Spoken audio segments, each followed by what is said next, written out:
तो बच्चों आज की क्लास में हम बात करने वाले हैं, ये आपका ज्योग्राफी का चैप्टर नंबर 6 है, क्लास 6 का, जो कि है हमारे देश भारत। तो आज हम हमारे देश भारत के बारे में इसी पे हम चर्चा करेंगे, इसी को हम समझेंगे। तो आप सभी लोग का स्वागत है आज की क्लास में। तो जो भी चैनल को सब्सक्राइब नहीं किए चैनल को सब्सक्राइब कर लीजिए और इस वीडियो को लाइक कर दीजिए। तो इससे पीछे क्लास में जो हम वो बात किस पे किए थे, यानी कि किसको समझे थे, हम जो पिछले क्लास में है वो हम देखे थे, यानी कि पृथ्वी के प्रमुख परिमंडल के बारे में हम समझ चुके हैं। तो उम्मीद है कि आप सभी लोग उस क्लास को देख चुके होंगे, अगर नहीं देखे हैं तो आप जरूर जाके देखिए। तो आज जो हम बात करेंगे वो हम बात करें हमारे देश भारत। इसमें हम क्या सब जानेंगे, तो इसमें जो हम जानेंगे कुछ प्रमुख टॉपिक, इस पे हम बात करेंगे, जो कि सबसे पहले इसमें हम बात करेंगे भौगोलिक अवस्थिति के बारे में। इसमें हम हमारे देश भारत, इसमें हम क्या सब समझने वाले हैं। तो आज की क्लास में जो हम बात करेंगे कुछ टॉपिक को हम समझेंगे, ठीक है। भारत के पड़ोसी देश के बारे में हम जानेंगे कि भारत के कौन कौन से पड़ोसी देश हैं। भौतिक विभाजन को समझेंगे हम, भारत का भौतिक विभाजन। उसके बाद हम राजनीतिक एवं प्रशासनिक विभाजन के बारे में बात करेंगे। इससे पहले हम क्या भौगोलिक विस्तार की सभी टॉपिक के बारे में हम एक एक करके समझेंगे आज की क्लास में, ठीक है। तो सबसे पहले अगर मैं बात करूं इंडिया के, यानी कि इंडिया का लोकेशन के बारे में अगर हम बात करें, यानी कि इंडिया के लोकेशन के बारे में अगर हम बात करें, तो ये इंडिया का लोकेशन कहाँ पे है। इंडिया का लोकेशन जो है ऐसे हम समझते हैं, अगर हम अपने इंडिया की बात करें तो इंडिया का लोकेशन कहाँ है, बताइए आप कहाँ है। तो इंडिया का लोकेशन जो वो कहाँ है, नॉर्दर्न हेमिस्फीयर में, यानी कि उत्तरी गोलार्ध में। कहाँ है, उत्तरी गोलार्ध में इंडिया का लोकेशन है ना।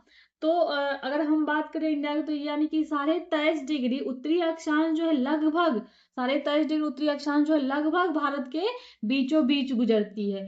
इसको हम क्या कहते हैं, यानी कि लगभग जो है 23.5 डिग्री जो ये क्या है, कर्क रेखा है ना।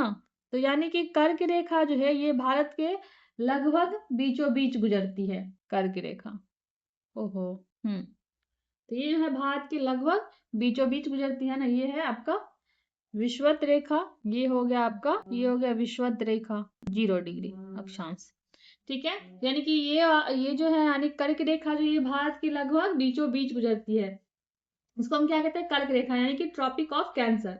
इसका मतलब है कि इंडिया कहाँ है, इसका मतलब कि इंडिया जो है इस बेल्ट में है। इसका मतलब क्या है कि इंडिया कहाँ है, इस बेल्ट में है। तो इस बेल्ट में अगर हम बात करें, इस बेल्ट में कहाँ है, तो इसके लिए हमें क्या जानने की जरूरत है, इसके लिए हमें चाहिए देशांतर चाहिए, है ना। इसके लिए क्या चाहिए, हमें देशांतर चाहिए। तो यही क्या होता है, यानी कि ये हो गया नॉर्दर्न हेमिस्फीयर, यानी उत्तरी ध्रुव, और फिर ये दक्षिणी ध्रुव, ठीक है। तो यही क्या होता है, यही होता है भौगोलिक स्थिति, यानी कि भौगोलिक स्थिति के बारे में हम बात करेंगे यहाँ पे, इसको हम, ठीक है। तो यही क्या है, भौगोलिक स्थिति। इसको हम ऐसे समझ लेते हैं, इसको जो हम है ना मैप से समझते हैं, ठीक है। आप अपना बुक खोलिए, आपके बुक में मैप है, उससे हम समझते हैं। आप अपना बुक खोलिए, ये आपका मैप है, ठीक है, को दिख रहा है। तो ये आप मैप को लिसेंस में देखिए, दक्षिण से उत्तर की ओर, एक मिनट, दक्षिण से, इसको थोड़ा सा ऊपर करना था। अब आपको दिख रहा है कंप्लीट, यस। तो आप इसमें ऐसे समझना, अब इसको देखना है ठीक से, ठीक है। पूरा मैप आपको दिख रहा है। हाँ, हम मैप से अच्छे से समझते हैं, ज्यादा बढ़िया से आपको समझ में आएगा, और मैप से समझना ज्यादा बेहतर रहेगा, ठीक है। ज्योग्राफी को मैप से समझने में ज्यादा अच्छा है, तो इससे आपको समझ में अच्छे से आ जाएगा, ठीक है। तो इसको यानी कि दक्षिण से अगर हम बात करें, दक्षिण से उत्तर की ओर जो है भारत का मुख्य विस्तार कितना है, दक्षिण से उत्तर की ओर, यानी कि यहाँ से, यानी कि 8 डिग्री 4, मतलब हम बात करते हैं भारत का विस्तार दक्षिण से उत्तर की ओर कितना है, यानी कि हम अगर बात करें यहाँ से 8 डिग्री 4 मिनट, यानी कि हमारा भारत का है उत्तरी गोलार्ध में है ना। तो यानी कि 8 डिग्री 4 मिनट नॉर्थ से, यानी कि 8 डिग्री 4 मिनट उत्तर से 37 डिग्री 6 मिनट उत्तरी अक्षांश के बीच है। यहाँ पे 37 डिग्री 6 मिनट, ठीक है।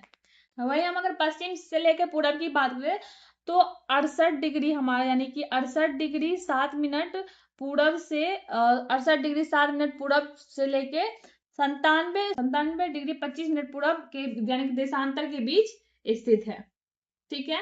अगर हम देशांतर की बात करेंगे, तो ये यानी कि 68 डिग्री 7 मिनट पूरब से, यानी कि 97 डिग्री 25 मिनट पूर्वी देशांतर में स्थित है। ठीक है, और वहीं पे हम अगर बात करेंगे आपके अक्षांश की, यानी कि 8 डिग्री 4 मिनट से 37 डिग्री 6 मिनट अक्षांश के बीच, यानी उत्तरी अक्षांश के बीच स्थित है हमारे भारत। ठीक है, अगर हम पूरा एरिया की बात कर ले, अगर हम पूरा एरिया की बात करें तो भारत का क्षेत्रफल जो है कितना है, भारत के क्षेत्रफल के बारे में अगर हम बात करें तो वो आपका कितना हो जाएगा, 32.8 लाख वर्ग किलोमीटर है। कितना है भारत का क्षेत्रफल, कितना है, 32.8 लाख वर्ग किलोमीटर है। ठीक है, अगर हम यहाँ पे बात कर लेते हैं, आप अपने कॉपी में नोट कर लीजिए इसको। वहीं पे हम बात करेंगे, अगर हम उत्तर में लद्दाख से लेके, अगर हम बात करेंगे लद्दाख से लेके कन्याकुमारी तक, उत्तर में लद्दाख से लेके दक्षिण में कन्याकुमारी तक की अगर हम बात करें तो इसका विस्तार कितना है, ये है 32 किलोमीटर।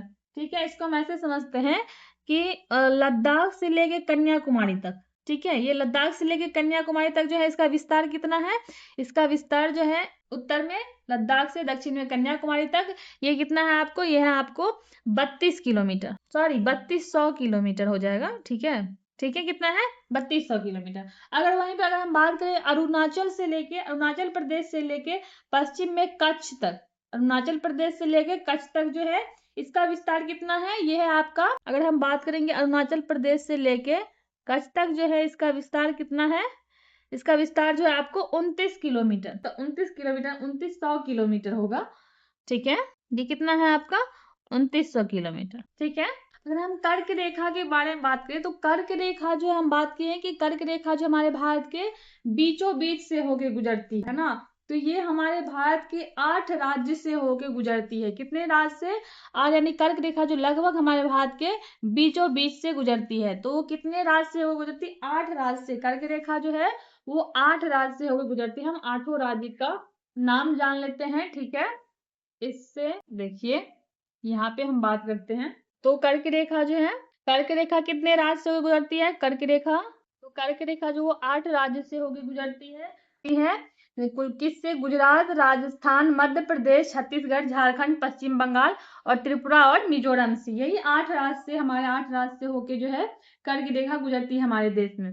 ठीक है, तो यहाँ पे आप इससे भी समझ सकते हैं, यहाँ पे देखिए आपका ये मैप है, इसमें आपको दिख जाएगा ये 8 राज्य से होके कर्क रेखा जो गुजर रही है हमारे, किस किस राज्य से आप देख लीजिए, ये गुजरात है, राजस्थान, मध्य प्रदेश, छत्तीसगढ़, झारखंड, पश्चिम बंगाल, ठीक है, उसके बाद मिजोरम और मणिपुर, यानी ठीक है, तो ये 8 राज्य से होके गुजरते हमारे देश से। ठीक है, तो ये हमें, आप इसको कैसे भी याद रख सकते हैं, ईस्ट टू वेस्ट भी याद रख सकते हैं और वेस्ट टू ईस्ट भी याद रख सकते हैं। ठीक है, तो भारत के तो ये था हमारे भारत से, यानी कर्क रेखा गुजरती है।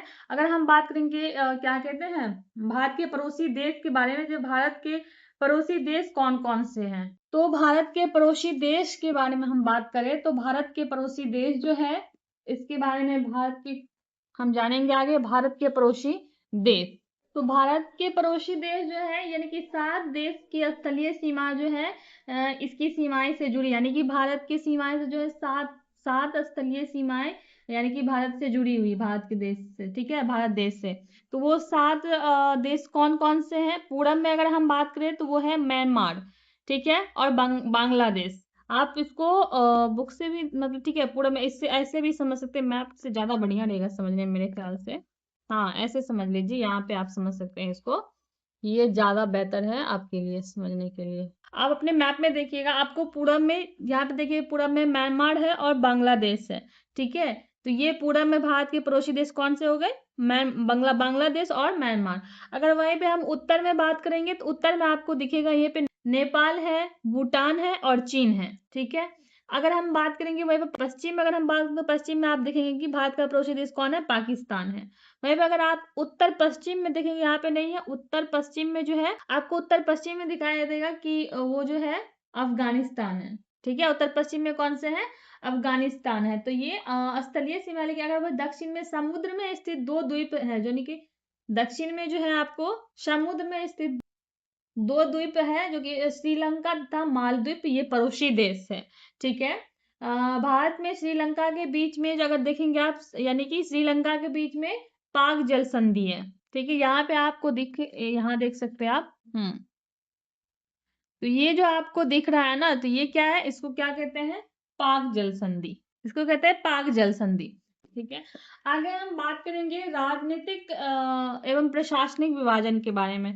जब आप राजनीतिक और प्रशासनिक विभाजन के बारे में बात करेंगे तो भारत के पड़ोसी देश के बारे में हम बात कर लिए, समझ गए। भारत के कितने पड़ोसी देश है? 7 ऐसे पड़ोसी देश हैं जो कि आपको यानी कि स्थलीय सीमाएं से जुड़ी हुई है। आपको यहाँ पे एकदम क्लियरली दिखेगा, ये बांग्लादेश और म्यांमार जो है ये पूरब में है, पूरब में स्थलीय सीमा जो बना रही है भारत से। अगर वहीं पर उत्तर में बात करेंगे तो आप कौन कौन से है? नेपाल है, भूटान है और चीन है। अगर वहीं पे पश्चिम में आप देखेंगे तो पाकिस्तान है, वहीं पे आप उत्तर पश्चिम में देखेंगे तो क्या है? अफगानिस्तान है। ठीक है, यही है।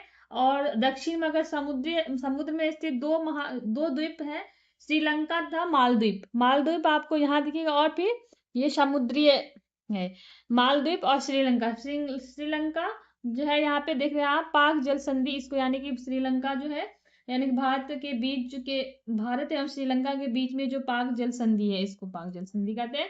आगे हम बात करेंगे राजनीतिक और प्रशासनिक विभाजन के बारे में। ठीक है, राजनीतिक एवं प्रशासनिक विभाजन के बारे में अगर आप बात करेंगे तो राजनीतिक एवं प्रशासनिक विभाजन में हम राज्य और केंद्र शासित प्रदेश के बारे में बात करेंगे। ठीक है, समझेंगे। राज्य एवं केंद्र शासित प्रदेश के बारे में अगर बात करें तो इसको जानने के लिए जो है, देश को कुल 28 राज्य में 28 राज्य और 8 केंद्र शासित प्रदेश में बांटा गया है। कितने? 28 राज्य और 8 केंद्र शासित प्रदेश में बांटा गया है। तो इसको किस आधार पे बांटा गया है? तो वो भाषाओं के आधार पे, यानी कि राज्य का निर्माण जो है वो मुख्यतः भाषाओं के आधार पे इसको बांटा गया है। ठीक है, तो इसमें समझने के लिए तो ऐसा कुछ मुझे इसमें यही है कि आपको याद कर लेना है। ये आपको अगर लगेगा कहाँ से हम सभी, आपके पीछे में आपके बुक में जो है यहाँ पे आपको सभी राज्य और केंद्र शासित प्रदेश के नाम आपको मिल जाएगा। तो ये आपका होमवर्क रहा, ये आपके लिए होमवर्क है कि आप सभी राज्य, राजधानी और केंद्र शासित प्रदेश का नाम आप याद करेंगे। ठीक है, आगे हम बात करने वाले हैं अब वो भौतिक विभाजन के बारे में। तो भौतिक विभाजन के बारे में अगर हम बात करें तो आप पहले भी हम बात कर चुके हैं, आप पहले भी। भौतिक विभाजन अगर मैं पूछूं तो क्या होता है, आप बताइए। भौतिक विभाजन में किसकी बात होती है?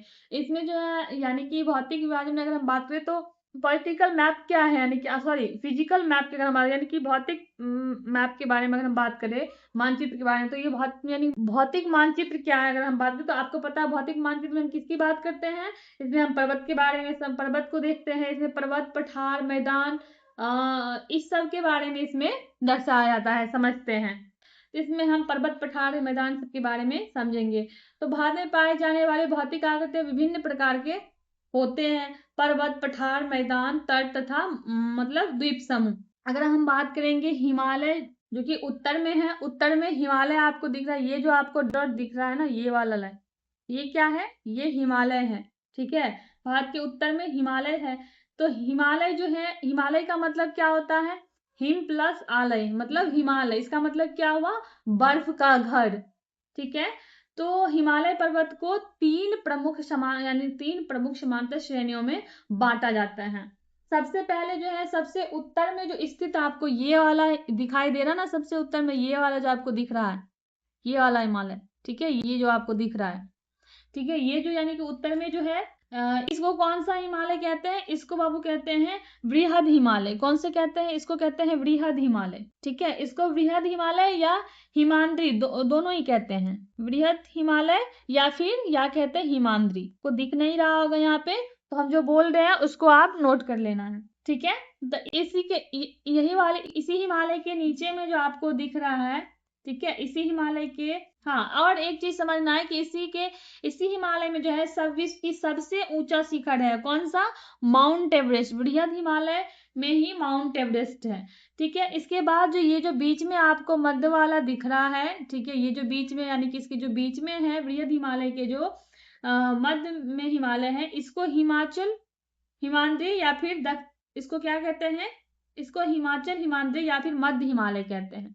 ठीक है, ये जो आपको बीच वाला ये दिख रहा है, इसको हिमाचल हिमालय या फिर मध्य हिमालय कहते हैं। ठीक है, तो यहाँ पे जो है, यहाँ पे बहुत सारे लोकप्रिय पहाड़ी मतलब पहाड़ी होते हैं, है ना, स्थान यहाँ स्थित है जहाँ पे कि यहाँ पे बहुत सारे ऐसे पहाड़ियाँ, छोटे छोटे पहाड़ियाँ होते हैं जहाँ की घूमने के लिए लोगों के लिए बहुत सारे छोटे छोटे पहाड़ियाँ, तो बहुत सारे हिल स्टेशन यहाँ पे होते हैं। अगर हम उसके बाद बात करें नीचे जो यहाँ पे आपको ये वाला हिमालय दिख रहा है, ये वाला जिसके मध्य हिमालय के नीचे जो आपको दिख रहा है, इसको कहते हैं शिवालिक। ये सबसे दक्षिण में स्थित है ना, ये सबसे दक्षिण में स्थित है। इसको क्या कहते हैं, इसको कहते हैं हम शिवालिक हिमालय। ठीक है, आगे हम बात करने वाले हैं बाबू भारत के उत्तरी मैदान के बारे में। ठीक है, भारत के उत्तरी मैदान को अगर हम समझेंगे तो यहाँ पे कहाँ पे भारत के उत्तरी मैदान ये हिमालय के दक्षिण में आप यानी कि दक्षिण में ये मैदान स्थित है ना, हिमालय के दक्षिण में है ना ये मैदान स्थित है। ये मैदान सिंधु, गंगा, ब्रह्मपुत्र तथा इनकी सहायक नदियों के द्वारा लाए गए जलोढ़ निक्षेपण से बना है। ये अगर इस मैदान के बारे में अगर हम बात करें तो ये जो मैदान है, ये मैदान कैसे बना है, तो ये कैसे बना है, ये जो है गंगा, ब्रह्मपुत्र, सिंधु नदी, इसकी सहायक नदी और इसकी कई सारी सहायक नदी मिलके जो इसके जलोढ़ निक्षेपण से बना है। अगर हम बात करें अब ये जलोढ़ निक्षेपण क्या होता है, तो जलोढ़ निक्षेपण का मतलब हुआ कि बहते हुए जल, नदी, इसके धाराओं द्वारा जब मिट्टी, रेत, कंकड़ और अन्य अवसाद और कई सारे अवसादों के एक स्थान से दूसरे स्थान पर ले जाकर जो जमा कर देता है, उसी को क्या कहते हैं, उसी को हम कहते हैं जलोढ़ निक्षेपण कहते हैं। ठीक है, समझ गए। तो ये जो मतलब ये जो मैदान होता है, ये मैदान कृषि के लिए बहुत ही उपजाऊ होता है। ठीक है, बहुत ही उपजा प्रदान करते हैं। ये मैदान कहाँ पे है, ये मैदान जो है नॉर्दर्न प्लेन्स में, यानी कि उत्तरी मैदान इसको कहते हैं। यहाँ के मैदान कैसा है बच्चा, तो यहाँ का मैदान जो है वो कैसा है, उपजाऊ है। ये मैदान कैसे बना है, तो ये मैदान कैसे बना है, निक्षेपण से बना है। ठीक है, ये मैदान कैसा है, ये मैदान जो है यहाँ का उत्तरी मैदान जो ये कैसा है, समतल है। समतल है यानी कि सपाट है ये मैदान। इस यानी कि इन्हीं मैदान में जनसंख्या अधिक है, क्योंकि यहाँ की मिट्टी कैसा है, उपजाऊ है। मिट्टी उपजाऊ है तो जनसंख्या कहाँ अधिक होगा, जहाँ का मिट्टी उपजाऊ है, जहाँ पे कि लोगों के जरूरत की चीजें वहां पे उसको मिल सके, है ना। तो इसके बाद जब हम बात करेंगे उत्तरी मैदान के बारे में हम बात कर लिए, आगे हम बात करेंगे भारत के पश्चिम भाग के बारे में बात करेंगे। पश्चिम भाग के बारे में बाबू अगर हम बात करेंगे तो भारत के पश्चिम भाग में क्या है, भारतीय मरुस्थल स्थित है। ठीक है, क्या है, भारतीय मरुस्थल स्थित है। यहाँ का जो मतलब यहाँ का जो जगह होता है ये कैसा होता है, शुष्क होता है, गर्म होता है, रेतीला स्थल होता है। यहाँ का वनस्पति कैसा होता है, यहाँ पे वनस्पति की मात्रा बहुत ही कम होता है। उत्तर मैदान के दक्षिण में जो है क्या है, उत्तर मैदान के दक्षिण में आपको प्रायद्वीपीय पठार स्थित है। उत्तर मैदान के दक्षिण में क्या है, प्रायद्वीपीय पठार स्थित है। अब हम इसके बारे में जानेंगे, किसके बारे में, अब हम जानेंगे पठार के बारे में। ठीक है, कि पठार क्या, प्रायद्वीपीय पठार के बारे में अगर हम बात करें तो इसका आकृति कैसा होता है, तो प्रायद्वीपीय पठार के बारे में इसका आकृति लगभग आप कह सकते हैं कैसा होता है, त्रिभुजाकार होता है। कैसा होता है, लगभग त्रिभुजाकार होता है। इस क्षेत्र में बहुत सी पहाड़ी श्रृंखलाएं भी होते हैं, यानी कि बहुत सारे पहाड़ होते हैं, पहाड़ और घाटियां होते हैं इस क्षेत्र में। ठीक है, यानी कि इसके उत्तर पूर्व में जो है क्या है, उत्तर पूर्व में आपको अरावली देखने को मिल जाएगा, है ना, दिख रहा है यहाँ पे आपको अरावली। यहाँ पे अरावली से ये विश्व का सबसे पुराना यानी कि पहाड़ी, ये विश्व का सबसे पुराना पहाड़ी है। अरावली पर्वत जो विश्व का सबसे पुराना श्रृंखला है, यानी कि विश्व का सबसे पुराना पहाड़ी है। अगर हम बात करें यहाँ पे विंध्य एवं सतपुड़ा भी, विंध्य और सतपुड़ा भी बहुत ही महत्वपूर्ण है। क्यों, क्योंकि इन श्रृंखला यानी कि इन पहाड़ियों से होके जो है नर्मदा और ताप्ती गुजरती है, नर्मदा और ताप्ती बहती है। नर्मदा और ताप्ती नदी इन्हीं पहाड़ियों से होके बहती है।